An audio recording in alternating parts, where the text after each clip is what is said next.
Physics के बारे में बतलाता हूँ। पहले थोड़ी सी बात आपसे क्लास 10th की कर लेते हैं।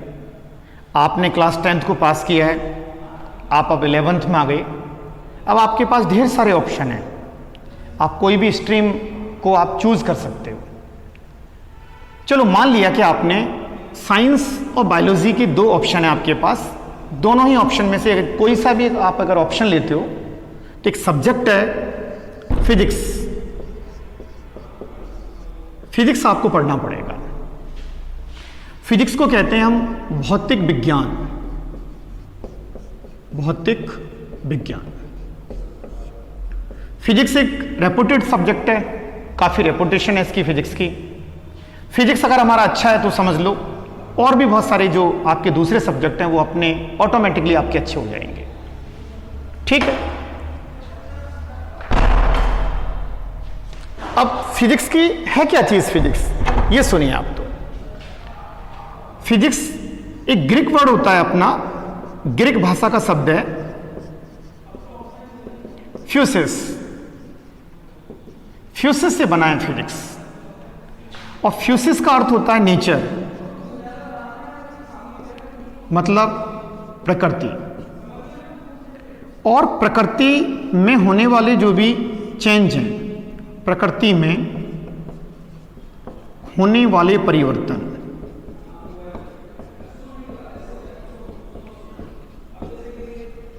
होने वाले परिवर्तन फिजिक्स है।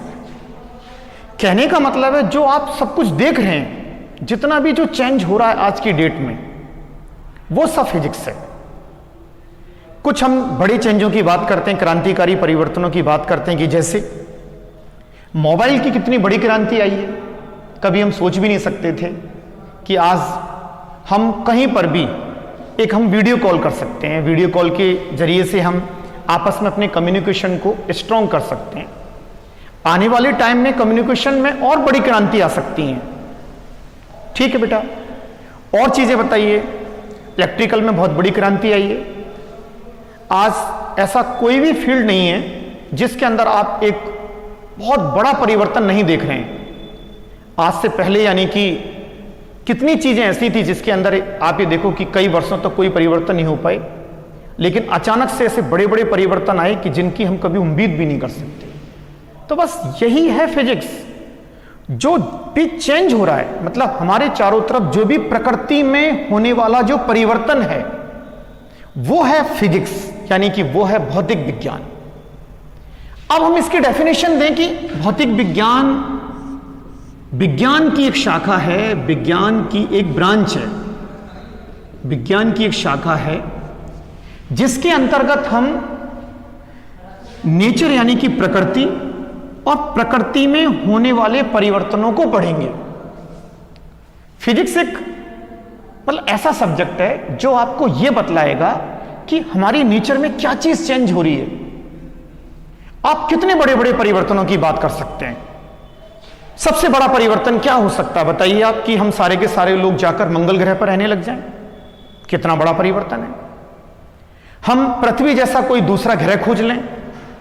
तो जब क्षेत्र बढ़ जाता है तो हमें क्या है कि इसकी और शाखा में से भी और शाखा बनानी पड़ेंगी। तो भौतिक विज्ञान की हम और कई शाखाएं बना लेंगे।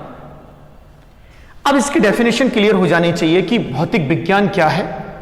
भौतिक विज्ञान भौतिक का अध्ययन है, मतलब फिजिकल वर्ल्ड जो आपके चारों तरफ दिखाई दे रहा है वो फिजिकल वर्ल्ड है।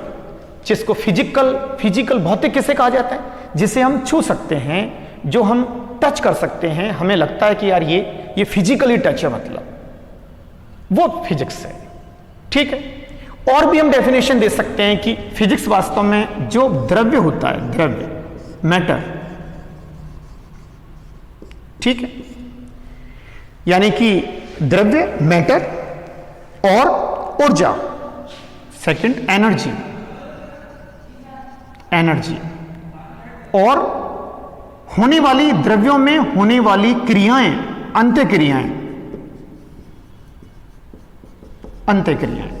इंटरेक्शन, आपस में इंटरेक्शन, कॉलिब्रेशन, कॉलिजन, यानी कि जब कोई पार्टिकल टक्कर करते हैं तो क्या क्या घटनाएं हो सकती हैं, वो सब फिजिक्स है।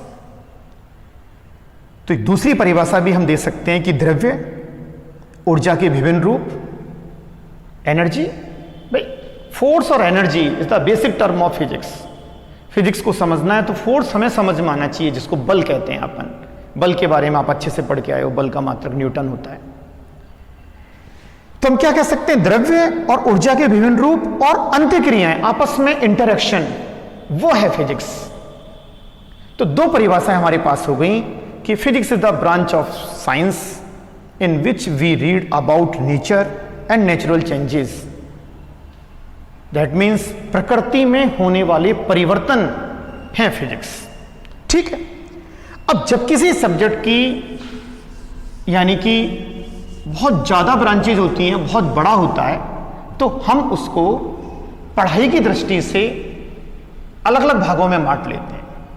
तो हमने क्या करा कि जो 1900 से पहले का फिजिक्स था, 1900 से पहले का जो फिजिक्स था, पहले का फिजिक्स, और 1900 के बाद का फिजिक्स,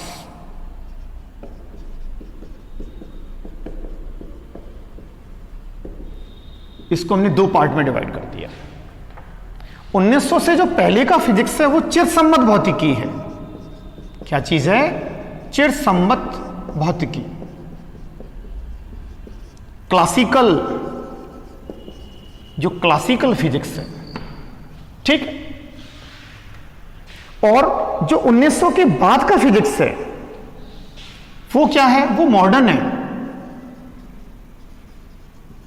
वो मॉडर्न फिजिक्स है, मॉडर्न आधुनिक भौतिकी,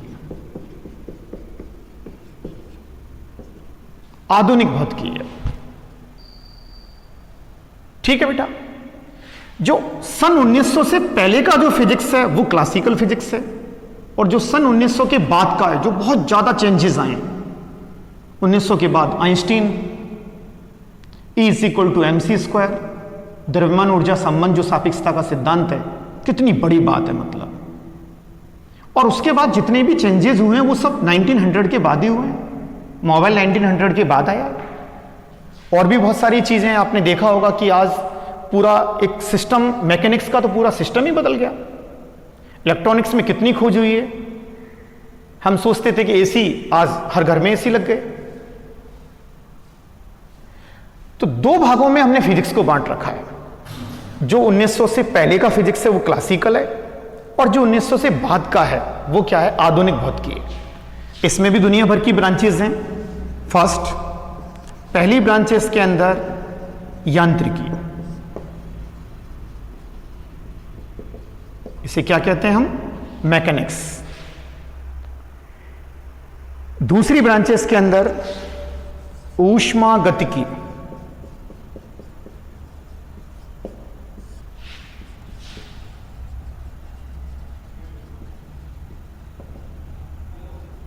थर्मोडायनेमिक्स। यांत्रिकी में यंत्र के बारे में पढ़ेंगे, गति के बारे में पढ़ेंगे। थर्मोडायनेमिक्स में ऊष्मा के बारे में पढ़ेंगे, ताप के बारे में पढ़ेंगे। और थर्ड नंबर पर आती है अपनी विद्युत चुंबकत्व।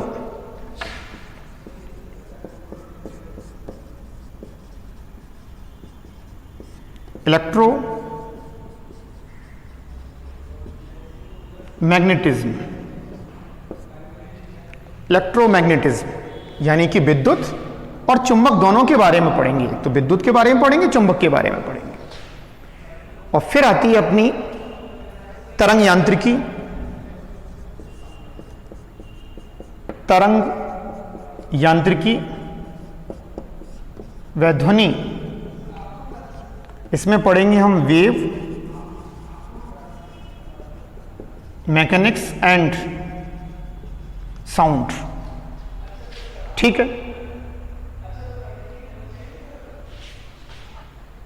और इसी की एक ब्रांच और है, वो यहां ले लेते हैं अपन, इसको अभी बाद में नेक्स्ट वीडियो में देखेंगे। ई ब्रांच ये हो जाएगी आपकी प्रकाश की। प्रकाश की तो आप पढ़कर आए क्लास 10th में, आप रे ऑप्टिक्स पढ़ के आए, किरण प्रकाश की ऑप्टिक्स। ठीक है। किरण प्रकाश की दो प्रकार की होती है, एक तो रे और एक होती है वेव, यानी कि किरण और एक होती है तरंग प्रकाश की। ठीक, तो चिरसम्मत भौतिकी की ये ब्रांचेस हैं। जब सब्जेक्ट बड़ा होता है तो हमें उसमें छोटी छोटी ब्रांचेस और बनानी पड़ती हैं। तो 1900 से जो पहले का फिजिक्स है वो क्लासिकल है। कौन कौन सी ब्रांचेस हैं अगले वीडियो में मैं आपको डिटेल में बताऊंगा सब में, कि यांत्रिकी में हम क्या पढ़ेंगे। फर्स्ट ब्रांच यांत्रिकी है, मैकेनिक्स बोलते हैं इसको अपन। इंग्लिश में भी आपको सारी चीज लर्न करनी है। ऊष्मागतिकी को थर्मोडायनेमिक्स बोलते हैं। ऊष्मागतिकी में हम ऊष्मा के बारे में अध्ययन करेंगे। विद्युत चुंबकत्व इलेक्ट्रोमैग्नेटिज्म में इलेक्ट्रिक और मैग्नेटिक की जितनी भी प्रॉपर्टीज हैं उन सबको हम विद्युत चुंबकत्व में पढ़ेंगे। फिर तरंग यांत्रिकी है, वेव मैकेनिक्स, कैसे कोई भी चीज यानी कि तरंग, इसके अंदर हम दोलन है उसके बारे में पढ़कर आएंगे। फ्रीक्वेंसी के बारे में आप पढ़कर आए होंगे, ठीक है ना। ध्वनि, साउंड से रिलेटेड जितनी भी प्रॉपर्टीज हैं, साउंड की गुण हैं, वो पढ़ेंगे। अगली ब्रांच आती है अपनी प्रकाश की, ऑप्टिक्स। ऑप्टिक्स दो प्रकार की होती है, तो किरण प्रकाश की होती है, तरंग प्रकाश की। इसमें पढ़ेंगे हम परावर्तन है, अपवर्तन है, पूर्ण आंतरिक परावर्तन है, इंद्रधनुष है, सूक्ष्मदर्शी माइक्रोस्कोप का नाम सुना होगा, दूरदर्शी का नाम सुना होगा। इसमें पढ़ेंगे हम व्यतिकरण, विवर्तन, ध्रुवण, ये 12th क्लास में।